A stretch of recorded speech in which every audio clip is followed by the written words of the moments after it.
This is an absolute disgrace. It's pretty close to the worst case scenario. Why was there no preparation? Why were there no contingencies? Why couldn't your government make plans to keep Australians safe? The release was a decision of the High Court. The release was a decision of the High Court of Australia. A decision against which the government argued.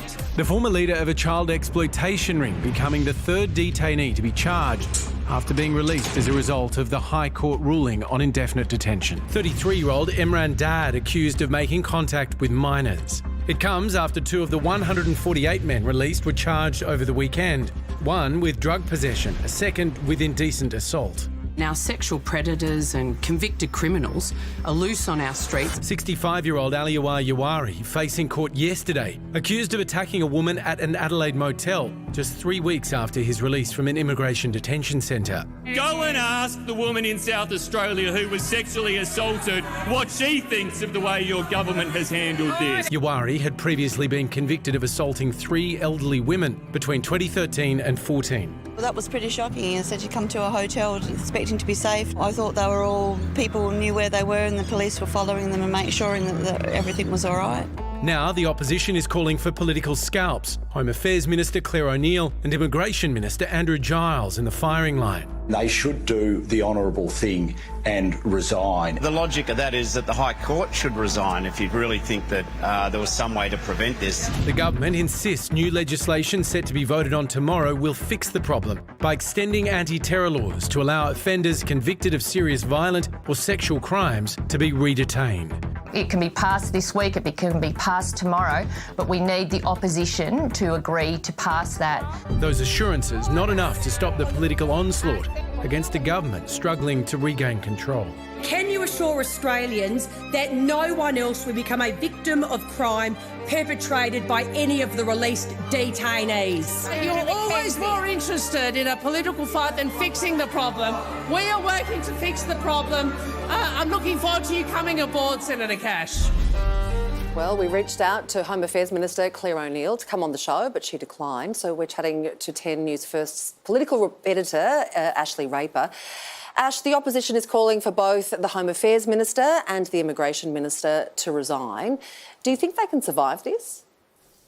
Look, at this stage, the ministers that have been out today are backing in the Home Affairs Minister and the Immigration Minister, but they're also nowhere to be seen. It's almost like politics 101. On a day like today, you expect at least one of them to come out, get on the front foot, explain themselves. There are 3 detainees who have reoffended, allegedly, and are facing fresh charges. So it is quite incredible that they haven't come out today. So at this stage, yes, it looks to be the case that their job is safe, but it's a very bad day in the office. And really, it's not just today, but for the past couple of weeks, this couldn't have gone much worse. Ash, on the substance of it, both O'Neill and Andrew Giles, the Immigration Minister, have been out for weeks now saying that they are offering assurances to the community that everyone will be safe. All of the precautions that can be in place are in place while they push this legislation through.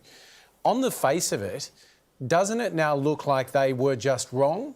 And isn't that going to be difficult for them to overcome? Yes, and you can be certain, and the coalition's already doing it today, the Senate has been sitting here in Canberra, are getting a lot of political mileage out of it, because while the Labor ministers have been saying one thing, we've had the opposition leader Peter Dutton saying that something like this was going to happen, and it was dismissed as perhaps scaremongering, and it's actually happened. So this is incredibly bad for the Labor government. Ashley, Michaelia Cash led the attack in the Senate question time today, and Penny Wong was there representing the Prime Minister. The opposition continues to say that Labor should have done something.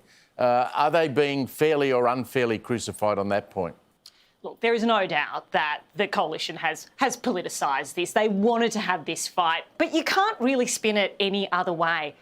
Practically, they were on the back foot. They knew that this High Court decision was coming, and they seemed to not have contingencies in place. So practically, they were on the back foot. They were also politically, it's no surprise that the coalition has gone down this path in terms of political attacks on the government over this. And even in responding politically or combating the criticism that has come from the coalition, they've really struggled with that too. The government's trying to push through new legislation. What will it do, and will it even pass through the parliament? Yes, it looks like it will pass. The coalition, they'd been refusing to say whether they'd support it, and it was likely that they were always going to because they couldn't really vote against this piece of legislation, which is around preventative detention. And what's happened is that this is amending the migration bill. Now, the bill went through the House of Representatives a week ago, and now the government is amending its own legislation to lock some of the worst offenders back up. And the requirements around that is that if one of the released detainees has committed a serious violent or sexual offence and it carries at least 7 years jail time, whether it's here or overseas, and they have served their time, the minister, the immigration minister, can apply to the Supreme Court in a state or territory and ask them to look if they pose an unacceptable risk of reoffending, and that's what they'll do. And if the court deems that to be the case, then they'll lock them up for at least 3 years. No more than 3 years, rather. OK, Ash, thanks for your time. Oh, this is a horror show for the government. I mean, the reputational damage to the Albanese government is really bad. You've got 140-odd refugees still out there. You've already had 3 that have been rearrested. Legislation's not yet passed. The AFP, I think, has put out a warning saying, well, we will rearrest people, but do we know where the whole 140 are? And how is the AFP keeping track of these people? And the Prime Minister will go to bed tonight, praying that there's not another arrest tomorrow. Yeah, I mean, it's the states and territories who have the job of keeping an eye on them, and that's part of the complexity here, right? So whatever the new arrangements are and the new legislation, it will then be up to the states and territories to help enforce that as well. So it's a particularly complex bit of legislation to push through, but serious political damage. Going into the High Court decision, I mean, there was a chance that this was going to happen. Why didn't the government have a plan going in case the unthinkable happened and all these people were released on the street? And there are really serious criminals among this group. Well, the opposition has legal advice, I think, that says they only needed to release the one main plaintiff in the case. And they could have let him out and kept everyone else in until they sorted this out. But they didn't do that. They just said let them all out. Now, well, that's the opposition claim. The government says we could not ignore the High Court ruling, and so we had to let everybody out. But I mean, Australians watching us tonight are asking themselves, why are we letting people who've been convicted of paedophilia, of violent sexual crimes against women, people who've been involved in domestic violence, drug dealing? It doesn't make any common sense that those people get out on the street.